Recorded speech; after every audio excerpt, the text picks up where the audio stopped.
The President of the United States has to be ready to travel anywhere in the world at a moment's notice. Luckily, this isn't a problem. Presidents today have unlimited access to flights, helicopters, cars, and ships. The first one in particular is Air Force One, known to be the most secure private jet in the world. Technically, the term Air Force One is used to designate any Air Force aircraft that happens to be carrying the president, but now it has come to be identified with a specific aircraft. Since 1991, the two jets have been in service for the Commander-in-Chief, identical Boeing 747-200B jumbo jets, bearing tail numbers 28000 and 29000 and the Air Force designation VC-25A. Despite being America's most famous plane, not many have seen the interiors of Air Force One. Today, we're going to take a look inside and explore the safety and defense features on board that make it the most secure plane in the world. Welcome back to our channel. Before we begin, make sure you hit subscribe and the bell icon so you never miss an upload from us. From President Roosevelt to now Joe Biden, Boeing airplanes have transported U.S. presidents around the world for over 60 years. The current jets have served George Bush, Bill Clinton,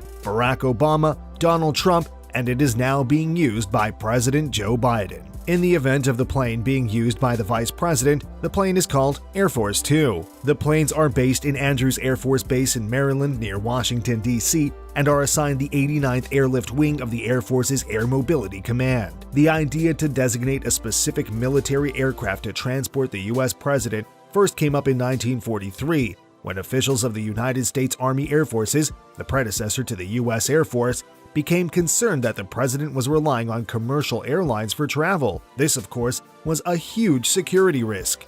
And so, an AC-87 Liberator Express was reconfigured for use as a presidential transport. But this was promptly rejected by the Secret Service because of safety concerns. The AC-54 was then refurbished for presidential use and given the codename Sacred Cow. It transported President Roosevelt to the Yalta Conference in February of 1945 and was then used for another 2 years by President Harry S. Truman. These two Boeing planes have the same general structure as other Boeing 747s and similar capabilities. They are almost as tall as a 6-story building and as long as a city block. Each of them has a capacity for 53,611 gallons of fuel, but because these can be refueled mid-air, they can circle the globe without ever stopping. And on a full tank, it can travel half the world. But unlike other Boeings, these jets have their own retractable staircases for the rear and front entrances.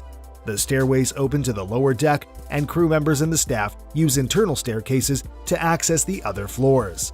The plane also has its own baggage loader, so there is little dependence on the airport for their services, which can be a security risk. The planes weigh 833,000 pounds each and are loaded with everything a president would need for a long-haul journey. But more on that later. Each plane is fitted with 4 General Electric CF6-80C2B1 jet engines, which provide 56,700 pounds of thrust apiece. Their top speeds are between 630 and 700 miles per hour, and the plane can fly at a maximum height of 45,100 feet. The jets come with 4,000 square feet of fully customizable interior floor space, and much of it looks like an executive lounge in a fancy hotel more than a plane, except for all those seatbelts.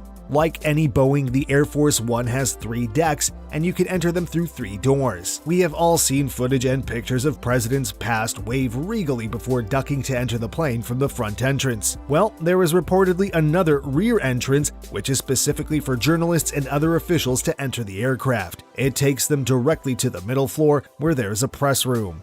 The room looks much like the first-class cabin in commercial airlines, with wide seats and plenty of legroom. But everything the president needs is located near the president's entrance, right at the front of the plane. Here you'll find the president's office, which had some upgrades made to them after the terror attacks of September 11th, so the president can address the nation from the plane. The front also contains the president's private suite, located in the nose of the aircraft, and features a bedroom, foldable couches, and a private bathroom. He also has his own workout room. Most of the furniture on the plane was handcrafted by master carpenters. You will also find the Situation Room down the hall where the president can address the nation from the skies. Both Boeing jets of Air Force One are equipped with classified security and state-of-the-art defense systems, including measures to protect onboard electronics against the electromagnetic pulse of a nuclear explosion. The upper level contains a telecommunications room, and the lower level is a cargo hold with a self-contained baggage handling system. The middle deck can easily accommodate 70 passengers and a crew of 26. These accommodations include seating and work areas for media representatives and the security staff. The crew, by the way,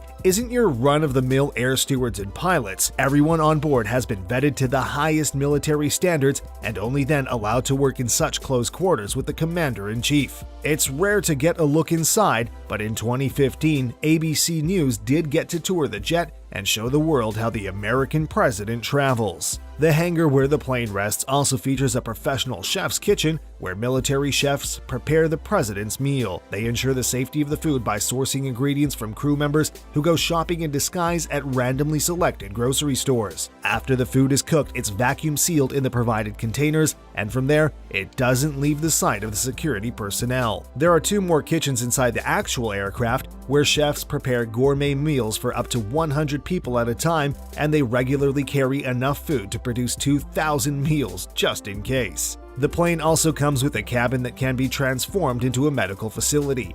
The facility includes an extensive pharmacy, loads of emergency room equipment, and even a fold-out operating table. The plane also has a staff doctor and the president's personal physician. Before every flight, this cabin is equipped for a wide range of potential emergencies. Probably the most remarkable feature on board is its extensive range of electronics whose wires span 238 miles, twice the amount you'll find on any other Boeing. Air Force One has 85 onboard telephones, a collection of two-way radios, fax machines, 19 televisions, and other assorted office equipment. The phone systems are set up for normal air-to-ground calls, and everyone on the jet can reach anyone in the world while cruising 10,000 feet in the air. And like we said before, all these electronics have heavy shielding that protects them from the electromagnetic pulse that comes from nuclear blasts. The planes are both military aircraft designed to withstand air attacks and other defenses include an ECM or electronic countermeasures to jam the enemy's radar, and the plane can eject flares to throw heat-seeking missiles off course. The planes are maintained and operated by the Presidential Airlift Group, which is part of the White House Military Office. The group was founded in 1944 under President Roosevelt. In 1962, President John F. Kennedy became the first president to fly in a jet specifically built for presidential use, a modified Boeing 707.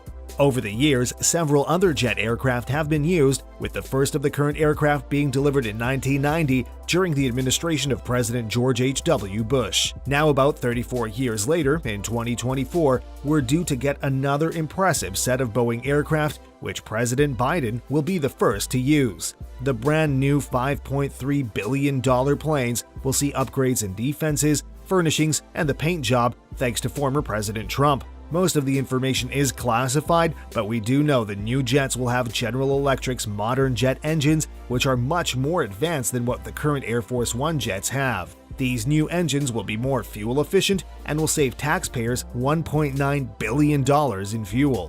While the current jets are already impressive, we can't wait to see the new Boeing 747-8i in action. What do you think? Let us know in the comments below.